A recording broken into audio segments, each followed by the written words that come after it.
बिस्मिल्लाहिर्रहमानिर्रहीम। अस्सलाम वालेकुम तमाम चाहने वालों को, ना चाहने वालों को भी, देखने वालों को, सुनने वालों को, सबको मेरी मेरी टीम और आसान अल्फाज के तमाम मुखबरों की तरफ से आज के इस वीलॉग में खुश आमदेद। प्रोग्राम में शुरू ही में आपसे गुजारिश करूंगा, इस चैनल को लाइक, सब्सक्राइब एंड शेयर कीजिए। साथ ही साथ घंटी का बटन दबाइए। घंटी के बटन दबाने से जब भी हमारा नया प्रोग्राम आएगा उसकी मालूमात, उसकी नोटिफिकेशन आपकी स्क्रीन पे आ जाया करेगी। इस तरीके से कोई भी आप हमारा प्रोग्राम मिस नहीं करेंगे। प्रोग्राम सबसे पहले, जिस तरह हम सबको पता है, अरशद शरीफ की शहादत का बहुत बड़ा नुकसान पाकिस्तान की मीडिया को, पाकिस्तान की आज़ाद सहाफ़त को और तमाम उन लोगों को जो हक़ की तलाश में लगे हुए हैं, ढूंढते हैं, उनको बहुत बड़ा उनका बहुत बड़ा नुकसान।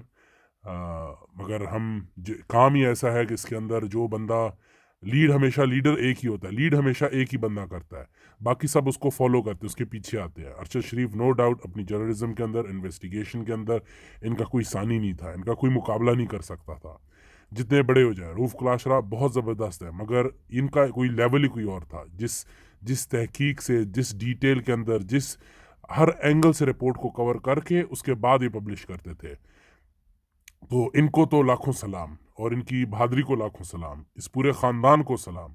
इनके वालिद मोहतरम खुद नेवी में थे, वफात पा गए। जिस दिन इनकी वफात हुई उस दिन का भाई उधर से नॉर्थ वजीरिस्तान के इलाके से नीचे आ रहे थे, उनको वहाँ पे शहीद कर दिया गया था एम्बुश के अंदर। एक ही दिन के अंदर 2 जनाजे इस बंदे ने उठाए। उसके बाद यही एक ऐसा बंदा था जो यतीमों का भी वारिस बना और बेवा का भी वारिस बना। और आज जिस तरह हमें नज़र आ गया है, जितनी बड़ी तादाद के अंदर लोगों ने उनकी नमाज जनाजा पढ़ी फैसलाबाद में, इतनी बड़ी तादाद का, ये पाकिस्तान की चंद इतने बड़े बड़े जनाजे हुए हैं। जिन्हें जमशेद का मुझे याद है, इस तरह ज़ियाउल हक का मुझे याद है, इस तरह इनका ये बहुत बड़ा एक जनाजा था, बहुत बड़ा। लोग इतने थे कि लोग आ रहे थे और जनाजा शुरू हो चुका था, तब भी लोग अभी तक आ रहे थे। और ये नहीं कि चंद 100-200, पूरी कतार में इन्होंने इस्लामाबाद में जो इस्लामाबाद से लोग वाकिफ़ हैं, वहाँ पे जब हम थे, वहाँ पे फैसल मस्जिद का जो चौक है, जहाँ से फैसल मस्जिद की आखिरी टर्निंग ली जाती है मालगरा रोड से, वहाँ से पहले से ने रोडें बंद कर दी थी। वहाँ से लोग पैदल चल के आ रहे थे। जनाजा शुरू हो चुका था, अभी तक लोग आ रहे। जितने जनाजा में लोग मौजूद थे उससे ज़्यादा लोग अब आ भी रहे थे। बहुत बड़ा जनाजा था, बहुत बड़ा। आज मैं आपसे कुछ बातें जो हमने तहकीकात की हैं, मुख्तलिफ खबरें आपको मिल चुकी होंगी मुख्तलिफ इलाकों से, मुख्तलिफ लोगों से। तो जो हमने कंपाइल की, इसके अंदर 2-3 चीज़ें हम आपको बताएंगे जो अभी तक किसी ने आपको डिस्क्लोज़ नहीं की, और इंशाअल्लाह उम्मीद है कि अगले चंद दिनों के अंदर हमेशा की तरह आसान अल्फाज की रवायत रही है कि हम आपको जब खबर ला देते हैं, कुछ अर्से बाद ही लोग बाकी stream media, main stream media उसको खबर लाना शुरू कर देता है। अरशद शरीफ का जो, ये तो हम जितनी बात करें इसके अंदर, तो नो डाउट कीनिया की पुलिस बहुत एक करप्ट किस्म की पुलिस है। इनकाउंटर करना, लोगों को मारना, ये उनका एक दूसरा पेशा है। ये उनका दूसरी एक किस्म की जिस तरह नौकरी होती है, उनकी दूसरी नौकरी है पुलिसिंग, और दूसरी काउंटर काउंटर करना, लोगों को मारना, जिसके अंदर राना सनाउल्लाह हमारे मुल्क के अंदर मशहूर है। इस तरह ये मशहूर है, ये लोग ये करते हैं। लॉ एंड ऑर्डर कुछ भी नहीं है वहाँ पे। जो अभी आपको 2-3 बातें मैं बताऊंगा वो ये है कि नवाज शरीफ का एक बहुत ख़ास आदमी था जिसको नवाज शरीफ ने एम्बेसडर लगाया था कीनिया के अंदर। वो वहीं के मुकीम है, वहीं पे रहते हैं, और नवाज शरीफ की काफ़ी इन्वेस्टमेंट भी कीनिया के अंदर है। तो कीनिया एक करप्ट मुल्क है। इसका इस वफात के अंदर मैं किसी को नहीं उनके अंदर नहीं उनको कर रहा, मगर मैं सिर्फ बताने की कोशिश ये कर रहा हूँ कि करप्ट इरादा मुल्क कीनिया काफ़ी करप्ट है। जिसकी वजह से एक सबसे बड़ी मिसाल ये भी है कि नवाज शरीफ की इन्वेस्टमेंट कीनिया के अंदर, वहाँ पे शुगर मिलों में। जो ये बात कर रहे हैं कि अरशद शरीफ वहाँ पे इन्वेस्टिगेशन के लिए, इन्वेस्टिगेशन का काम था, वो हमेशा कुछ ना कुछ इन्वेस्टिगेट करते रहते थे। तो ये जो कहा जा रहा है कि वो वहाँ पे ख़ास इसके लिए नहीं, इस तौर के लिए ये जो बात फैलाई जा रही है कि नवाज शरीफ की वहाँ पे शुगर मिल्स है, ख़ास उसके लिए नहीं गए थे, वो सिर्फ पनाह के लिए गए थे। अरशद शरीफ, ये वंस फॉर ऑल आप लोग सारे सुन लें, अरशद शरीफ पाकिस्तान से जब निकले, वो पेशावर एयरपोर्ट से निकले, क्योंकि बाकी एयरपोर्टों के ऊपर उनको डर था कि वहाँ पे उनको रोक दिया जाएगा। केपीके के अंदर इमरान खान की हुकूमत है, तो वो वहाँ से निकले। वहाँ से निकल के वो दुबई गए। दुबई में चंद दिन ही थे तो उनको पाकिस्तान हुकूमत ने उनको दुबई के अदारों को दरख्वास्त की कि इसको अपने मुल्क से निकाल दो, तो फिर वहाँ से उनको निकाला गया। जो भी एक लेटर भी सर्कुलेट कर रहा है कि वो लेटर के ऊपर बिलावल भुट्टो ने साइन किए थे कि अरशद शरीफ को अपने मुल्क से निकालें। दुबई की हाई कमीशन को लेटर लिखा गया था। तो दुबई से वो निकले हैं कीनिया। कीनिया के अंदर वो जो एक सिम इस्तेमाल कर रहे थे, वो सिम कार्ड रजिस्टर्ड थी यूके। वो यूके गए नहीं थे, वो इंग्लैंड गए नहीं थे, वो गए थे कीनिया। कीनिया क्यों गए? वजह यह है कि पाकिस्तान दुनिया के अंदर मेरे ख्याल में 16 ऐसे ममालिक हैं जिनके अंदर आप वीज़ा और अराइवल मिलता है। कतर है उनके अंदर, और कीनिया भी है, नैरोबी जो कि उसका कैपिटल है, इस तरह नाइजीरिया, गाना, जिम्बाब्वे, ये सारे जो अफ्रीकन कंट्रीज हैं इनके अंदर आपको ऑन अराइवल वीज़ा मिल जाता है। और कीनिया का वीज़ा जो है वो 2 घंटों में मिलता है। 2 घंटे से 1 हफ्ता डिफरेंट करता है आप कौन सी फीस देते हैं। अर्जेंट वीज़ा देते हैं, नॉर्मल देते हैं, अर्जेंट देते हैं, सुपर अर्जेंट। सुपर अर्जेंट दे उसकी फीस ज़्यादा, $200 के करीब है। आप वीज़ा अप्लाई करें और विद इन 2 घंटों के अंदर अंदर कोई ख़ास डॉक्यूमेंटेशन नहीं मांगते। पासपोर्ट, ID कार्ड और थोड़े से बैंक स्टेटमेंट आपकी मांगते हैं कि आप उधर जाएं और रहें, और वहाँ का रेजिडेंस, वहाँ पे कोई होटल की बुकिंग वो आपसे मांगते हैं और आपको वीज़ा मिल जाता है 2 घंटों के अंदर अंदर। बहुत आसान है वीज़ा उनका लेना। तो अरशद शरीफ इसलिए गए थे। अरशद शरीफ के इन नवाज शरीफ और जरदारी इनकी तरह, और ये मरियम नवाज, जितने भी कैबिनेट में लोग बैठे हैं, इनकी तरह उनके पासपोर्ट के ऊपर वीज़े नहीं लगे हुए थे। वो किसी मुल्क में इंटरेस्टेड नहीं थे, वो सिर्फ और सिर्फ पाकिस्तान में इंटरेस्टेड थे। वो वहाँ पे उनके पास किसी मुल्क का वीज़ा नहीं था। तो वो इंग्लैंड नहीं गए, वो दुबई गए हैं। दुबई का वीज़ा भी इसी तरह फ़ौरन मिलता है। दुबई गए, दुबई से वहाँ से उनको निकाला गया पाकिस्तान हुकूमत की दरख्वास्त के ऊपर, तो फिर वो कीनिया गए हैं। तो ये ट्रैक करना बहुत इजी है कि वो किस मुल्क गए हैं, क्योंकि जिस मुल्क से कहा जाता है कि आप निकलें, उसी को दोबारा आप फ़ोन कर दें, उनसे पूछें कि वो किस जगह की फ़्लाइट लेके गया, किधर गया है, तो आप इमिग्रेशन के अंदर साफ दे सकते हैं कि अरशद शरीफ कीनिया की एमिरेट एयरलाइन से ही कीनिया गए हैं। तो बहुत ईजी है उनको मालूम करना। तो इसमें कोई इतनी बड़ी साइंस नहीं है कि जी ये छुपे हुए थे, 2 मिनट में इनका काम है, मालूम कर सकते हैं। ये लोग वहां पे गए। अब ये जो दो बंदे हैं हमारी इन्वेस्टिगेशन के अंदर, जो हम जिसके सबसे बड़ा सवालिया निशान खड़ा कर रहे हैं, वो है खुर्रम अहमद और वक़ार अहमद। ये 2 बंदे, वक़ार अहमद के पास वो उस रात उस शाम गए थे। वक़ार अहमद का एक रांच है जहाँ पे वो शूटिंग, फायरिंग, रेंजिंग कराते हैं। शूटिंग ये होती है कि वहाँ पे खुला मैदान होता है, वहाँ पे टारगेट्स रखे जाते हैं, लोग अपने शौकिया तौर पे वहाँ पे टारगेट्स को हिट करते हैं, निशानाबाजी जिसको कहें, उस किस्म की उनकी फायरिंग रेंज थी, वहाँ पे वो करते थे। ये काफ़ी मशहूर जगह है, वहाँ पे लोग जाते हैं, रिजॉर्ट है, वहाँ पे हट्स बने हुए हैं, लेक है, बड़ी खुशगवार सी जगह है। वहाँ पे एक तफरी के लिए लोगों ने ये भी रखा कि शूटिंग अरेंजमेंट वहाँ पे करते हैं वहाँ पे का। ये वक़ार अहमद जो है ये वहाँ के शूटिंग अरेंजमेंट के मालिक थे। खुर्रम अहमद उनके भाई हैं। ये उनको अरशद शरीफ को अपनी गाड़ी में लेके आए और वापस लेके गए। ये बात भी अभी समझ आ चुकी है कि जो पुलिस ने पहला जो जिस कीनिया की पुलिस के बारे में कह चुका हूँ, इंतहाई करप्ट है। जो बच्चे के उन्होंने बहाना मारा कि जी बच्चा अगवा हो गया, बच्चा काली रंग की मर्सिडीज में अगवा हुआ था, अरशद शरीफ सफेद रंग की लैंड क्रूजर में थे। लैंड क्रूजर का नंबर था KDG 200M, मर्सिडीज का था KDJ 900J। ये मेरे ख्याल में इसे, मगर टोटल डिफरेंट गाड़ी, डिफरेंट मेक, डिफरेंट कलर, सब कुछ, मगर उन्होंने ये कर दिया। दूसरी बात, गाड़ी जा रही है उस इलाके की तरफ जहां से बच्चा अगवा हुआ है। बच्चा जहां से अगवा, अगर कोई बच्चा अगवा करके जा रहा है तो वो बच्चा उस इलाके से दूर जाएगा, उस इलाके के अंदर नहीं जाएगा। तो काफी बड़े बड़े सवाल आए कि ये आपने टोटल झूठ बोला है, धोखा दिया है, और ये आपके झूठ पकड़ा गया है।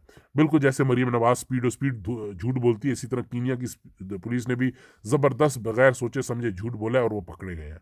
तो ये बात तो साबित हो चुकी है। और दूसरा, बच्चा बैठा हुआ, आप उसी गाड़ी को गोली क्यों मार रहे हैं? टायर आपने बर्स्ट किया।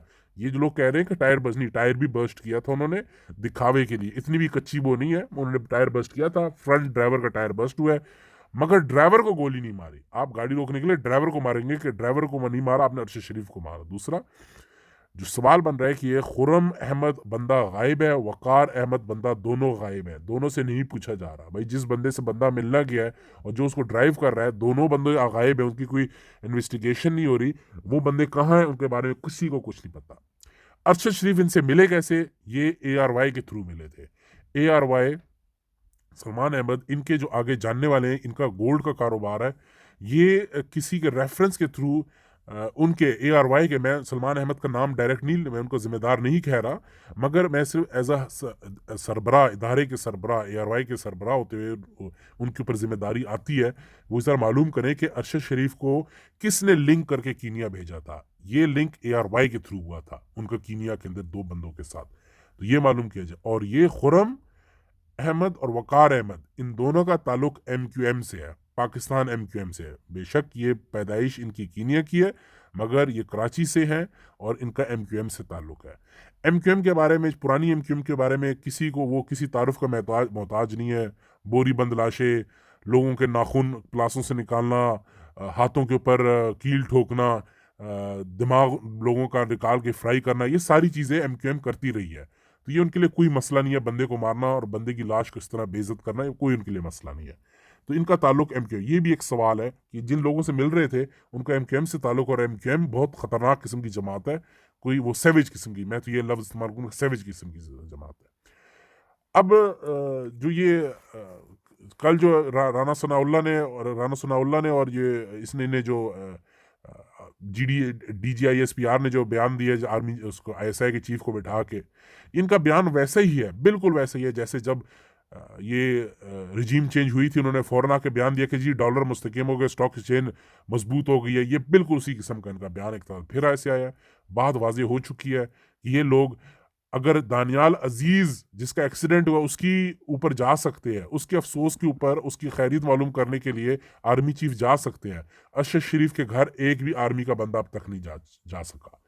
तो इस सवाल तो बनता है, आप दानियाल अजीज की तरफ जा सकते हैं जो करप्शन और इसके अंदर असम्बली से भी निकाला गया है, और नहीं जाते तो अरशद शरीफ की तरफ जाए जिसके खानदान के अंदर 2 बंदों ने पाकिस्तान आर्मी के लिए जान दी है, आप उधर नहीं जा रहे। तो सवाल तो बनता है, आपके ऊपर सवाल तो खड़ा होगा, ये क्या बात है। अभी इसके अंदर जो कहानी के अंदर नहीं, आप जो एक डेवलपमेंट देखेंगे वो ये है कि लोग बहुत ज़्यादा जिस तरह फैसल वार्डा ने शुरू किया है, वो कह रहे हैं कि जी इसको जी वो करेंगे हम इस्तेमाल, तहरीक इंसाफ इस्तेमाल करेगी अरशद शरीफ की वफात को। नहीं, PTI ने, इमरान खान ने बहुत पहले कह दिया था कि मैं आखिरी वीक ऑफ अक्टूबर में ये ऐलान करूंगा लॉन्ग मार्च का। तो उसने तो बहुत पहले कह दिया, तो उसको तो नहीं पता था अरशद शरीफ फलानी तारीख उसको गोली मार दी जाएगी, अगर उसने तो कहा था और उसने वैसे ही किया।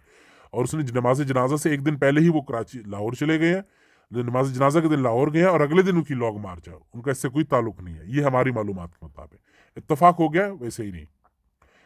अब अगर बात की जाए, लोग ये कह रहे थे अरशद शरीफ इधर गोल्ड का कारोबार में मसरूफ थे। गोल्ड के कारोबार में किधर मसरूफ थे? वो बंदा एक शर्ट में पिछले 1 महीने से एक ब्लू शर्ट में फिर रहा है।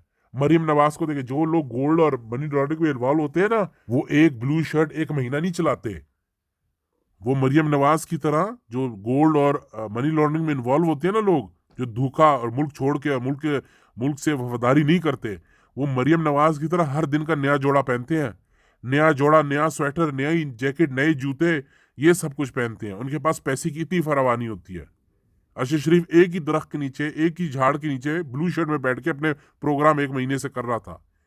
और लगता है इनको ये भी नहीं पता कि उनकी मोनेटाइजेशन भी अभी तक ऑन नहीं हुई थी, क्योंकि उनका जो एड्रेस है वो उसके साथ मैच नहीं हो रहा था, उनके यूट्यूब अकाउंट के साथ और शनाख्ती कार्ड के साथ। उनको उधर भी दिक्कत हो रही थी। मनी लॉन्ड्रिंग वाले और गोल्ड की ट्रेडिंग वाले, ये लोग ये बातें करते हैं। गोल्ड का इसलिए ये राना सनाउल्लाह ने इसलिए बात की, इसको पता है कि वो ARY के थ्रू वहां पे गया था। ARY गोल्ड का कारोबार करती, मैं एक नहीं कह रहा ARY का गोल्ड के स्मगलिंग में इन्वॉल्व, नहीं, कतन नहीं है मैं कह रहा। उनका अपना लेजिटिमेट कारोबार है, वो काम कर रहे हैं अपना, मगर उन्हें लिंक उसके साथ जोड़ा है गोल्ड की वजह से, ARY के साथ। अवाम, आप लोगों को एक और बात बताना चाहूँगा, अभी तक अरशद शरीफ के इसके ऊपर अभी तक FIR नहीं दर्ज हुई, क्योंकि FIR के अंदर सबसे पहला नाम ही बिलावल भुट्टो का आता है कि उन्होंने दुबई के हुकाम को कहा था कि अरशद शरीफ को इधर से निकालो।